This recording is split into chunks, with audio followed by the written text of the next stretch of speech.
जय श्री ओम नमः सिद्धेभ्यः। जय श्री ओम नमः सिद्धेभ्यः। ओंकार बिंदु संयुक्तम नित्यम ध्यायन्ति योगिनः। कामदम मोक्षदम चैव ओंकाराय नमो नमः। अविरल शब्द घनोग प्रक्षालित सकल भूतल मल कलंका। मुनि भी निरूपासित तीर्था सरस्वती हर्तु नो दुरितान। अज्ञान तिमिरा अन्धानाम ज्ञाना अंजन शलाकया चक्षुर्ण मिलितम येन तस्मै श्री गुरुवे नमः। श्री परम गुरुवे नमः। परंपराचार्य गुरुवे नमः। सकल कलुष विध्वंसकम श्रेयसाम परिवर्धकम धर्म संबंधकम भव्य जीव मन प्रतिबोधकारकम पुण्य प्रकाशकम पाप प्रणाश विधि इदम शास्त्रम श्री मोक्ष मार्ग प्रकाशक नामधेय अस्य मूल ग्रंथ कर्ता रह श्री सर्वज्ञ देवा। तद उत्तर ग्रंथ कर्ता रह श्री गंधर देवा प्रतिगंधर देवा। तेसाम वचना सामाद्य आचार्य कल्प पंडित टोडरमल जी द्वारा विरचित श्रोता रह सावधान तया शृण्वन्तु। मंगलम भगवान वीरो मंगलम गौतमो गणी मंगलम कुंद कुंदार्यो जैन धर्मोस्तु मंगलम सर्व मंगल मांगल्यम सर्व कल्याण कारकम प्रधानम सर्वधर्माणाम जैनम जयतु शासनम। जैनम जयतु शासनम। जैनम जयतु शासनम। नमः श्री समयसाराय स्वानुभूत्याश्चकासते चित् स्वभावाय भावाय सर्वभावान्तरे छिदे। सो निज भाव सदा सुखद अपनो करो प्रकाश। जो बहुविधि भव दुखन के करिए सत्तानाश। करिए सत्तानाश। सर्वज्ञ शासन जयवंत वर्ते निर्ग्रंथ शासन जयवंत वर्ते।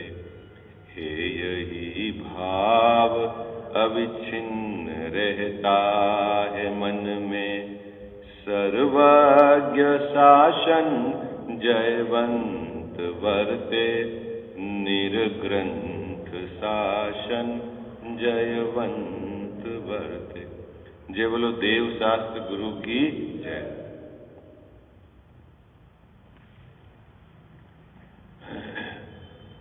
तीसरा अधिकार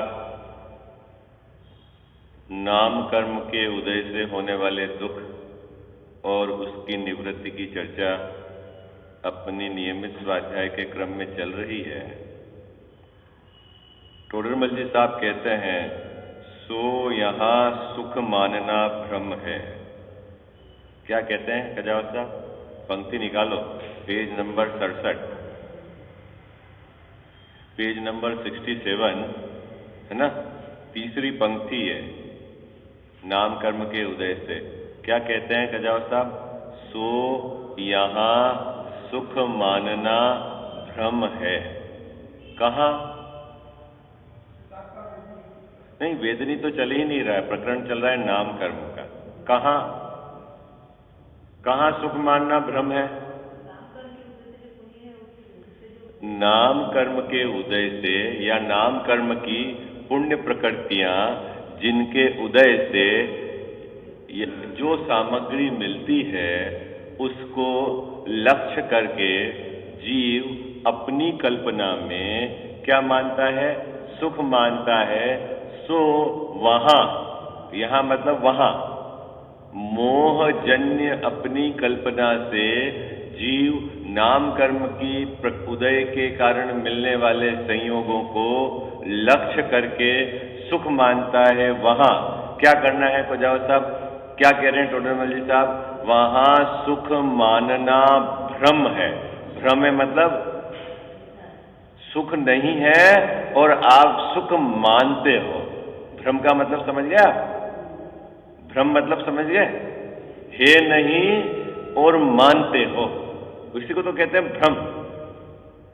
बात किस, अब नाम कर्म की पुण्य प्रकृतियां, तो अभी यहां समझ लो, पुण्य के उदय में मिलने वाली सामग्री, उसको लक्ष्य करके जीव अपनी कल्पना में सुख मानता है। सो वहां सुख मानना क्या है? कहां कहां भ्रम है? कहां भ्रम है कजावत साहब?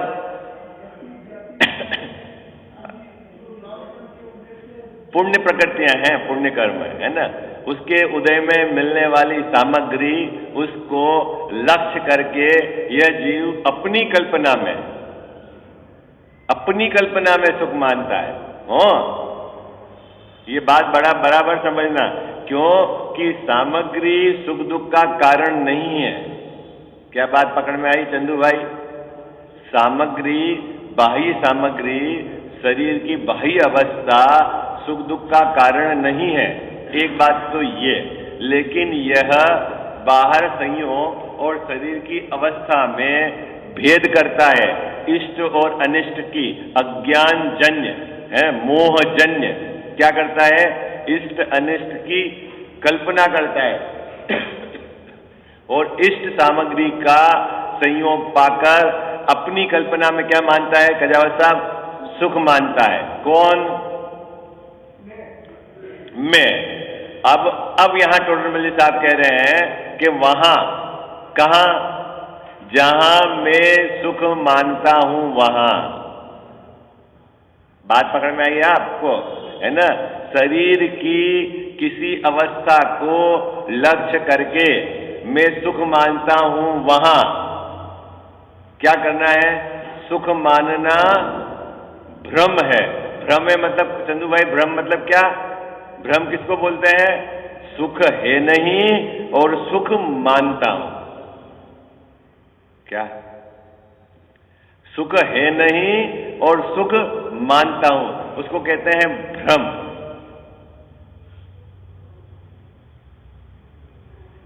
पैसा किससे आता है? पुण्य के उदय से आता है कि पाप के उदय से आता है?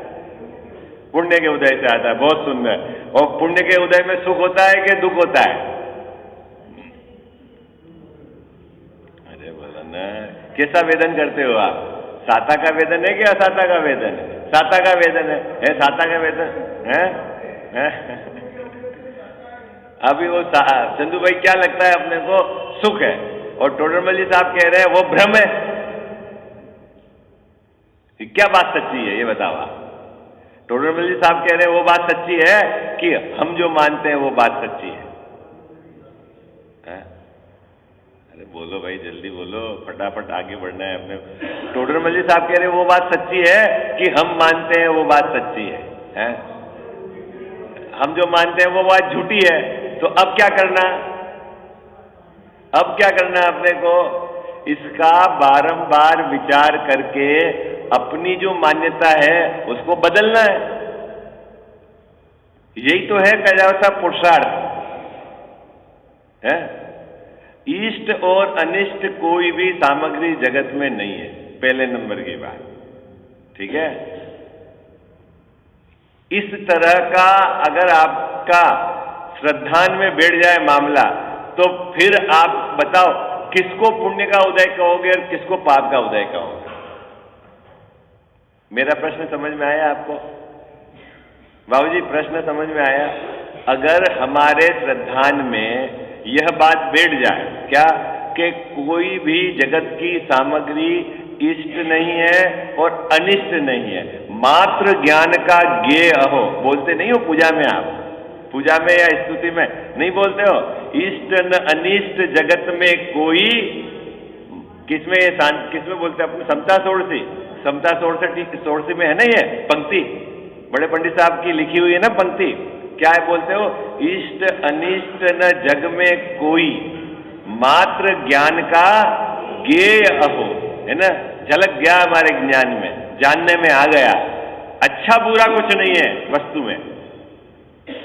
चंदू भैया क्या कही बात पकड़ में आ रही है नहीं आ रही है? ये पंक्ति बोलते हैं बाबू जी समता सोड़सी में, क्या बोलते हैं अपन? इष्ट अनिष्ट न जग में कोई, जगत का कोई भी संयोग और सामग्री उसमें न तो इष्टपना है और न अनिष्टपना है, न तो कोई अच्छी है और न तो कोई बुरी है। ठीक है, यही बात है ना उस पंक्ति का अर्थ। तो ऐसा यदि हमारे श्रद्धान हो गया गरुड़ भैया, ऐसी हमारी मान्यता, ऐसी हमारी प्रतीति, ऐसे हमें अभिप्राय में ये बात बैठ गई। क्या बैठ गई?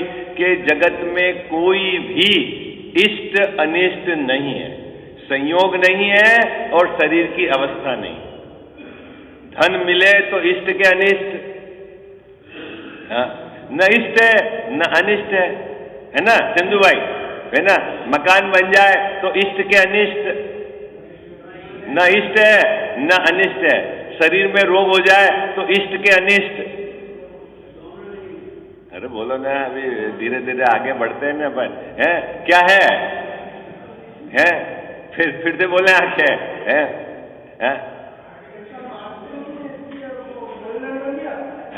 अभी उसी जगह चोट मारनी है अपने को, चोट भी वहीं मारनी है। जो हमारी विपरीतता चल रही है ना, उसी को चोट मारनी है बाबूजी। शरीर की कौन सी अवस्था इष्ट है अनिष्ट है? कोई नहीं ना।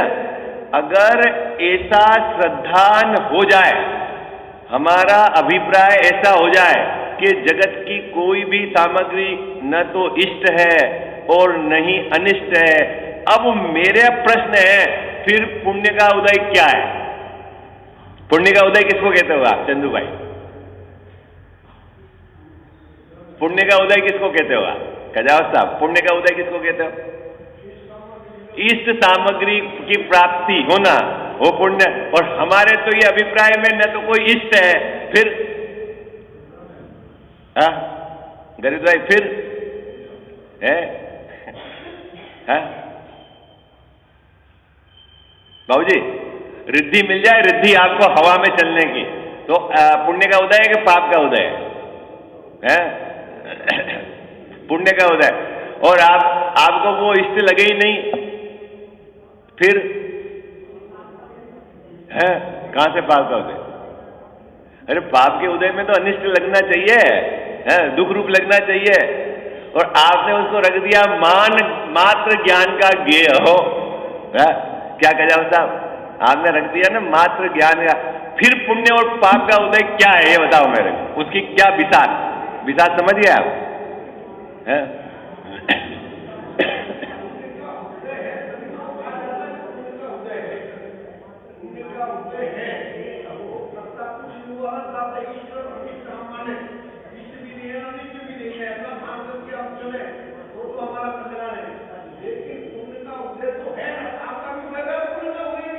बाबूजी, इसमें भी बड़ी कॉम्प्लिकेशन है, कॉम्प्लिकेशन बहुत है।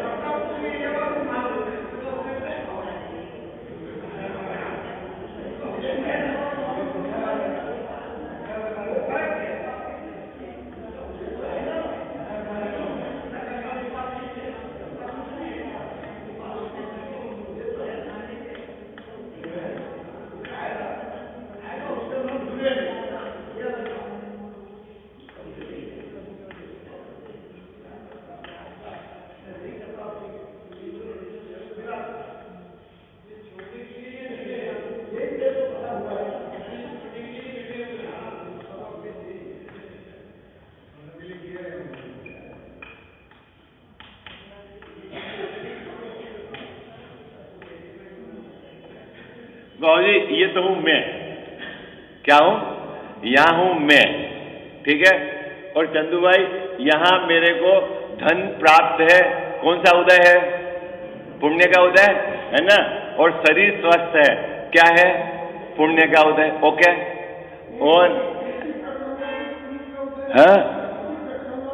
हाँ अरे वो बहुत ऊंची बात है, अभी आप नीचे की बात, वो तो पुण्य का उदय ही है, रिद्धि प्रकट होना और समोसरण की रचना होना, वो भी पुण्य का उदय है, वो घबराना नहीं, पर वो ऊंची बात है। अपन अभी रिद्धि जिनके बिल्कुल बिल्कुल है। अभी आप अपने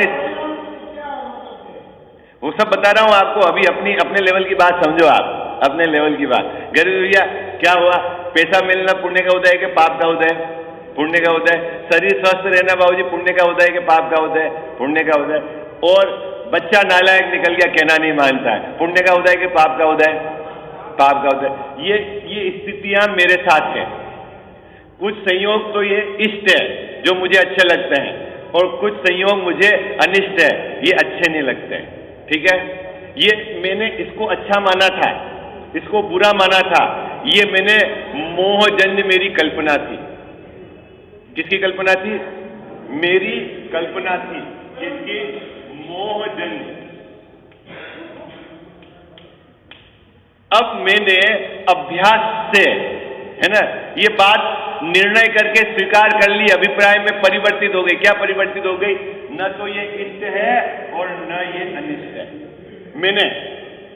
ठीक है चंदू भाई, क्या न तो मेरे को यहाँ इस सामग्री को देखकर यूं लगता है कि मेरे को लाभ है, और न इस सामग्री को देखकर मेरे को लगता है कि ये मेरे को हानि है। ये मैंने अपने सिद्धांत में। अब मेरा प्रश्न है, ये क्या उदय है दोनों? बाबूजी ये क्या उदय है दोनों?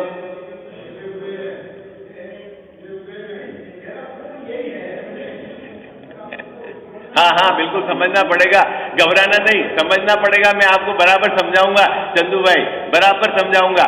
अब मैं मेरी तरफ से बात करता हूं और एक जगत के जीव की तरफ से बात करता हूं। ठीक है, मैं देखो अभी हमारा श्रद्धान ये हो गया, मैं सब उदाहरण दूंगा आपको 5-7, है ना। मेरी तरफ से तो न तो ये इष्ट है और न ये अनिष्ट है। ठीक है, तो मेरे लिए ये तो मात्र ज्ञान का गेय रहा है। न तो मैं इसको अच्छा मान रहा हूं, न इसको मैं बुरा मान रहा हूं। लेकिन जगत के जीव जो अज्ञानी हैं, वो धन को देख के कहेंगे इसके पुण्य का उदय है, इसके लड़का नालायक निकला, सेवा नहीं करता है, पाप का उदय। ओके है कि नहीं है? जैसे मुनिराज है, मुनिराज अब थोड़ा सा उसका मुनिराज है ना, उनके उपसर्ग हो रहा है, पाप का उदय है कि पुण्य का उदय है? अरे बोलो भाई, है। और उनके रिद्धि प्रकट हो गई है। गजावत साहब को थी ना प्रॉब्लम, अभी अपन रिद्धि भी प्रकट करवा गए। हो गया है क्या बाबूजी? मुनिराज के रिद्धि प्रकट हो गई है। वो पुण्य का उदय है कि पाप का उदय है? पुण्य का उदय। और उपसर्ग हो रहा है, घोर उपसर्ग, पाप का उदय। और मुनिराज ने दोनों से न ये इष्ट माना है, न इसको अनिष्ट माना है, मात्र ज्ञान का गेय हो। तो अब मुनिराज की तरफ से कौन सा पुण्य का उदय और पाप का उदय? मुनिराज की तरफ से तो कोई पुण्य का उदय पाप का उदय है नहीं। फिर भी अपन कहते हैं पुण्य का उदय। देखो महाघोर उपसर्ग आया, कितना पाप का उदय था। वो किसकी भाषा है? वो किसकी भाषा है?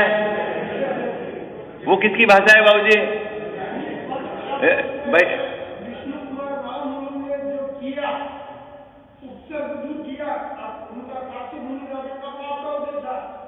विष्णु कुमार के मुनि ने वो सब जो किया, सब दूर किया, तो ये तो प्रमाणित प्रथा है ना। नहीं तो मैं कहा ना कह रहा हूँ कि नहीं किया। मैंने कब कहा नहीं किया? मैंने कहा नहीं किया। तो हाँ मैं कहा ना कह रहा हूँ प्रचलित कथा नहीं, सही कथा है, सत्य घटना है वो। मैं उसमें क्या हो गया?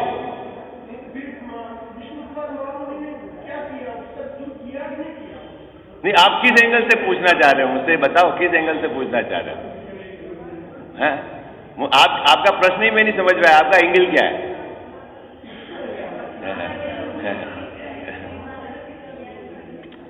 सुशील भैया बात पकड़ में आ गई आपको। बहुत शांति से विचार करना, लिख के लाना प्रश्न, अपन चर्चा करेंगे। बाबूजी बात पकड़ में आ गई?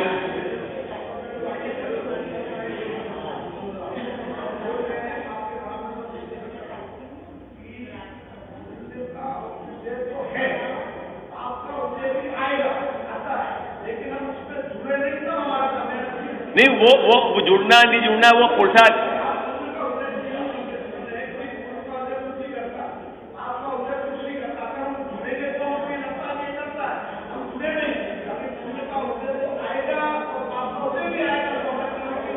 अभी मैं और कोई दूसरी बात समझा रहा हूं। आप जो कह रहे हो बात सही है।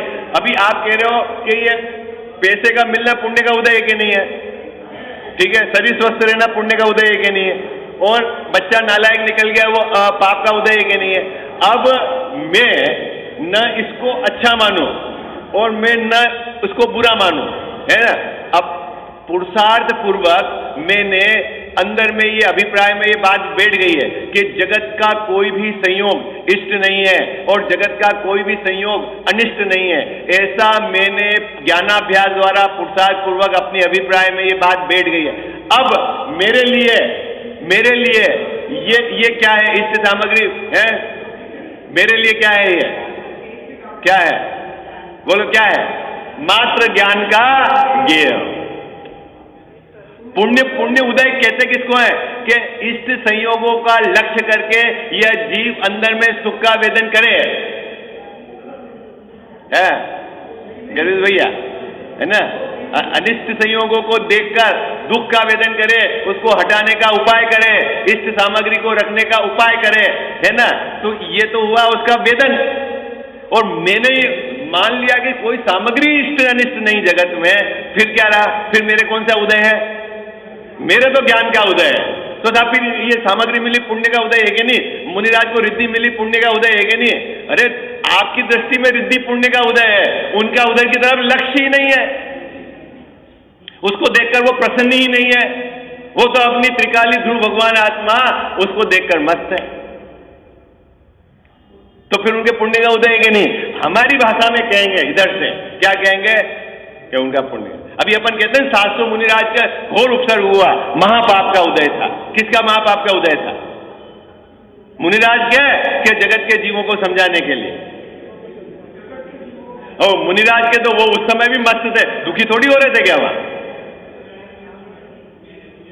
अगर दुखी होते हैं तो पाप का उदय, वो तो अपने आनंद में मस्त थे, तो उनके लिए कौन सा उदय है। अरे भाई बात पकड़ में आ रही है, नहीं आ रही है, बात सरल है सरल है कि नहीं भाई। चंदू भाई, आप सामग्री को लक्ष्य करके दुखी हो तो आपका पाप का उदय, और आप सामग्री को लक्ष्य करके सुख का वेदन करो तो पुण्य का उदय। और आप दोनों परिस्थिति में मात्र ज्ञान का ज्ञेय हो, न तो सुख का वेदन न दुख का वेदन, अपना ध्रुव स्वभाव उसमें मस्त रहो, तो ज्ञान का उदय है वहां पर, ठीक है। तो आपके लिए तो यदि न आपने इस दोनों को, बाहरी सामग्री को न इष्ट माना न अनिष्ट माना, तो फिर आपके कौन सा उदय, आपको कौन सा उदय भाई, आपके ज्ञान का उदय है, मस्त रहो आप तो साहब जगत कहता है कि नहीं इनके पुण्य का उदय है, वो जगत की दृष्टि में, जगत की दृष्टि में नहीं कजावत साहब है, अज्ञानियों की दृष्टि है?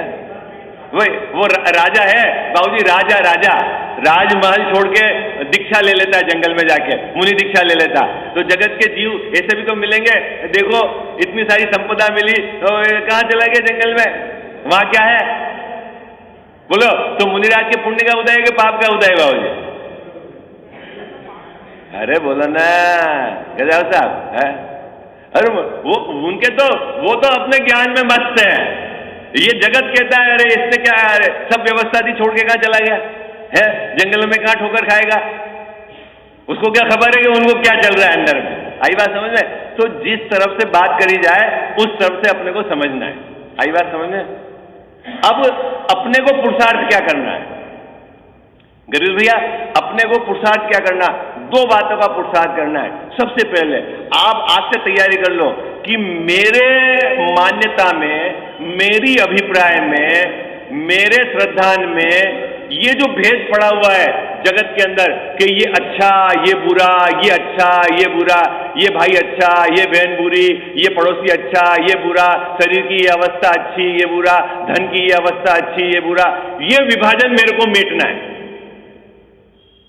क्या काम करना है अपने को, अपने को क्या करना है विवेक, काम क्या करना है अपने को। मेरे ये जो विभाजन चल रहा है, विभाजन क्या चल रहा है, विभाजन कि किसी सामग्री को मैंने इष्ट मान रखा है, किसी सामग्री को अनिष्ट मान रखा है, किसी शरीर की अवस्था को मैंने इष्ट मान रखा है, किसी शरीर की अवस्था को मैंने अनिष्ट मान रखा है, मुझे ये विचार करना है कि ये जो है उदय प्रमाण है, इसमें न तो कोई अच्छा है और न ही बुरा है। अब ये प्रिपरेशन अपने को तैयारी करनी है अंदर में। कैसे करनी है अब तैयारी? बोलने से बात नहीं चलेगी। मिट्टू नहीं बनना है, मिट्टू।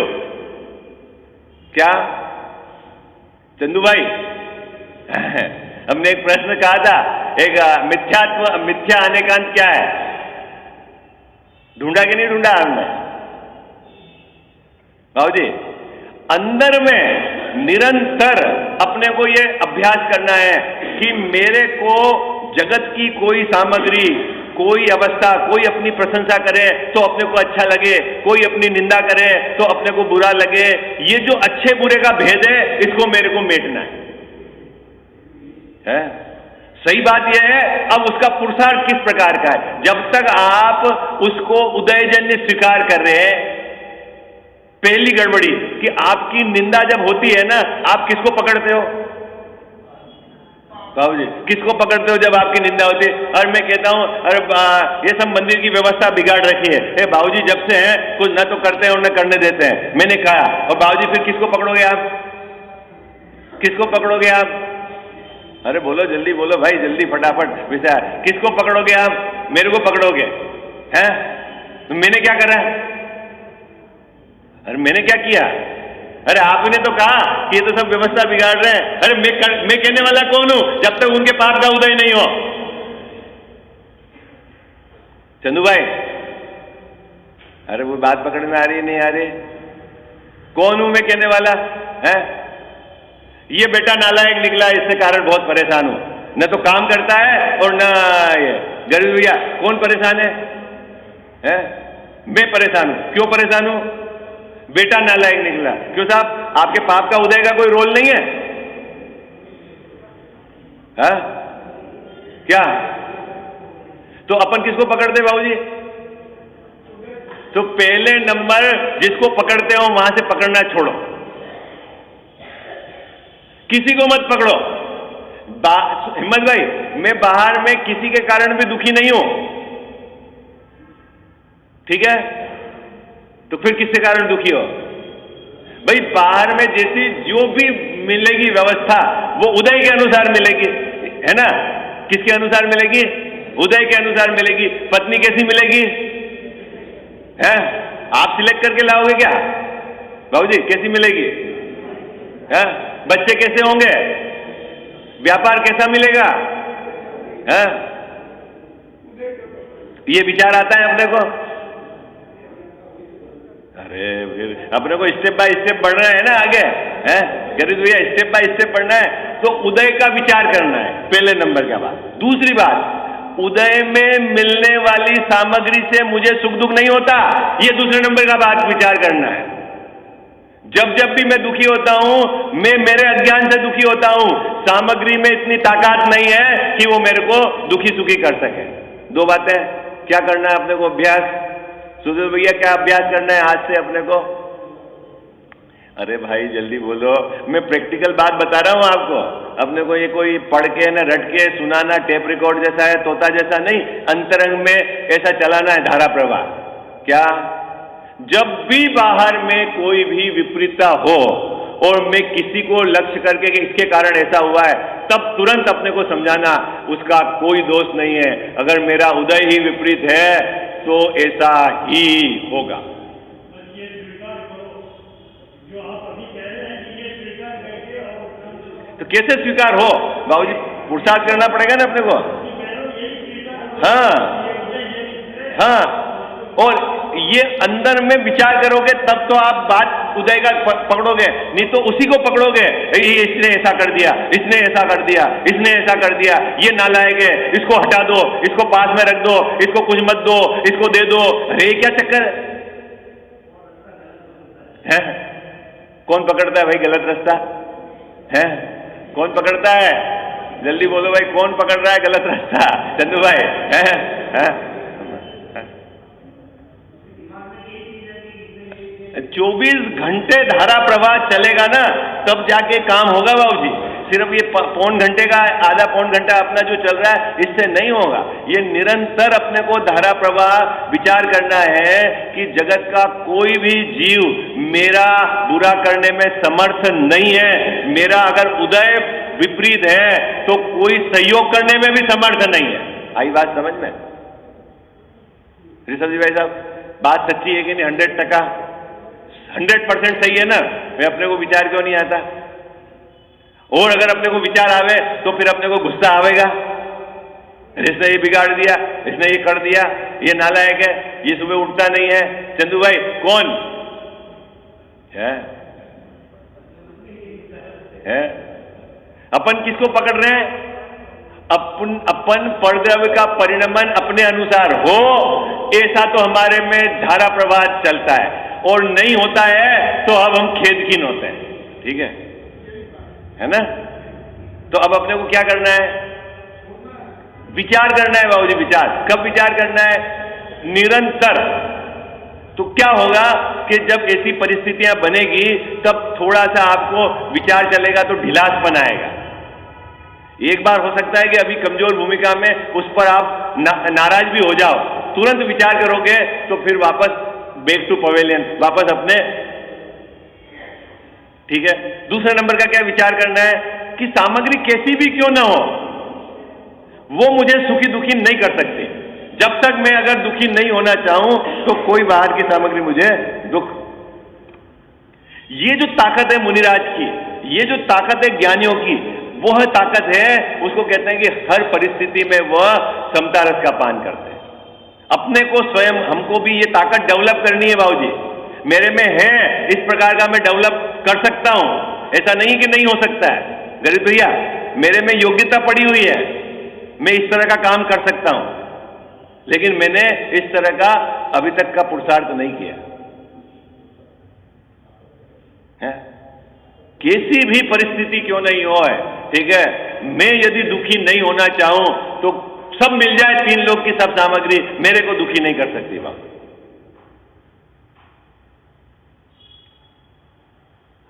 बात पक्का? चले आगे।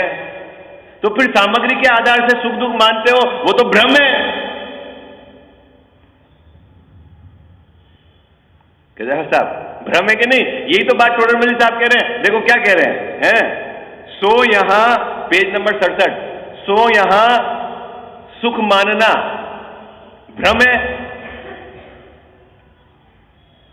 पेज नंबर 67 पंक्ति नंबर 3 है। संजय भाई साहब मिल गया? पंक्ति नंबर 3, कहां सुख मानना भ्रम है?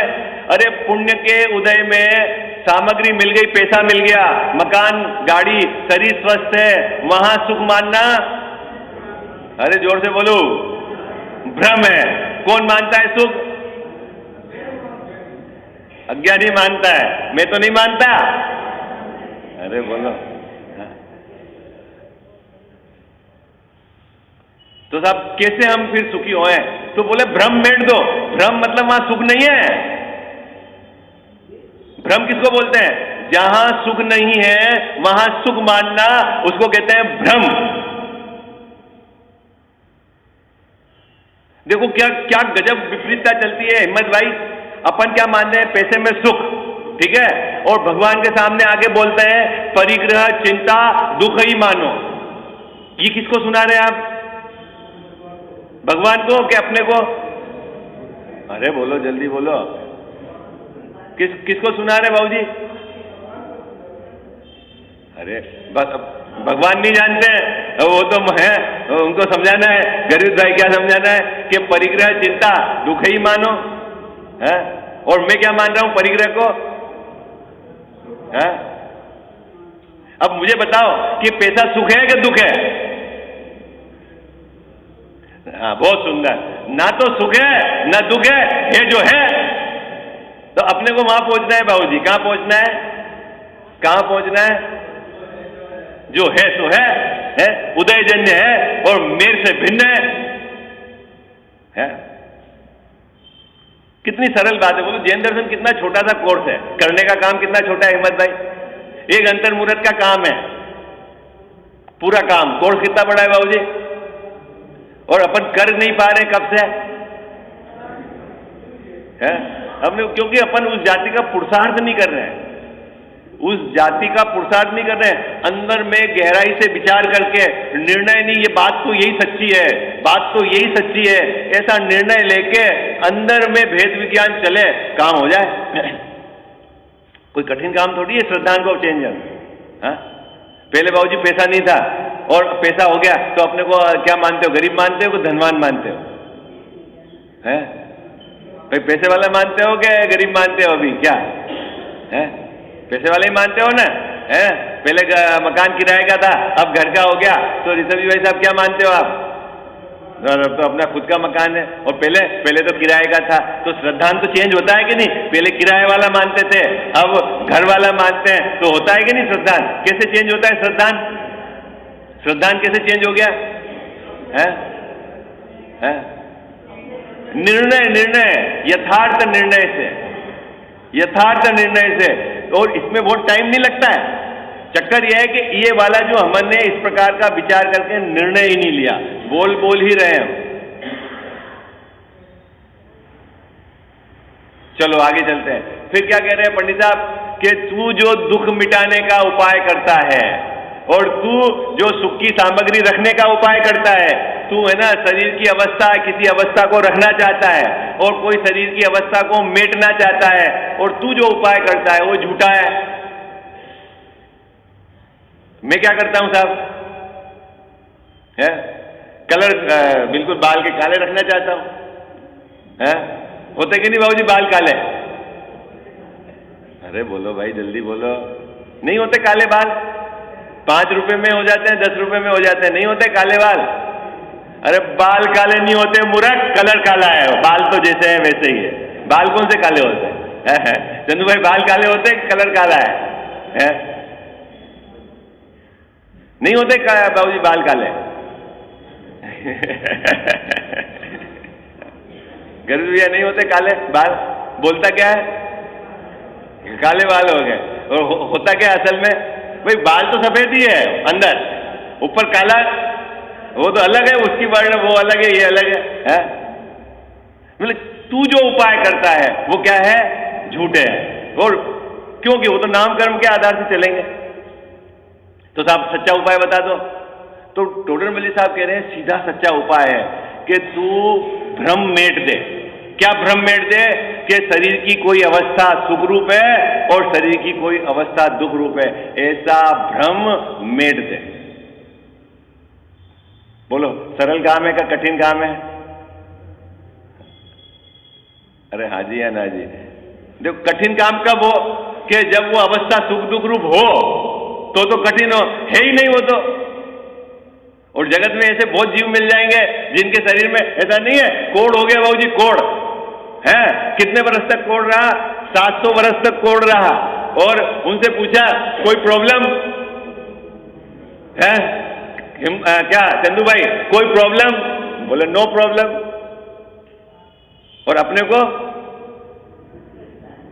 अरे बोलो भाई, अपने को है? कजाव साहब, रिद्धि थी रिद्धि, थूक लगा के ऐसा कर देते तो कंचन जैसा शरीर हो जाता, विकल्प नहीं आया। इसका मतलब है बाबूजी कितना अंदर में भेद पड़ा हुआ था, ये भिन्न है और वहां मेरे को कोई दुख भाषित नहीं होता। ये है तैयारी अंदर की,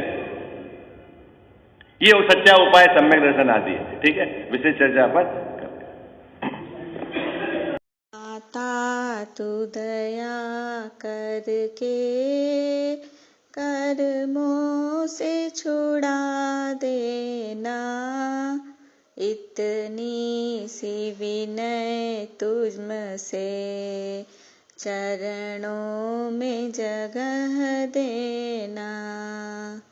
माता तू दया करके कर्मों से छुड़ा देना, इतनी सी विनय तुझसे चरणों में जगह देना। माता में भटका हूँ माया के अंधेरे में,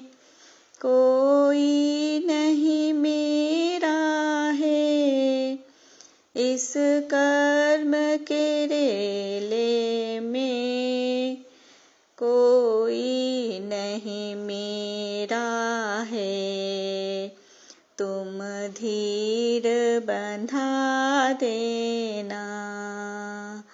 इतनी सी विनय तुझसे, चरणों में जगह देना।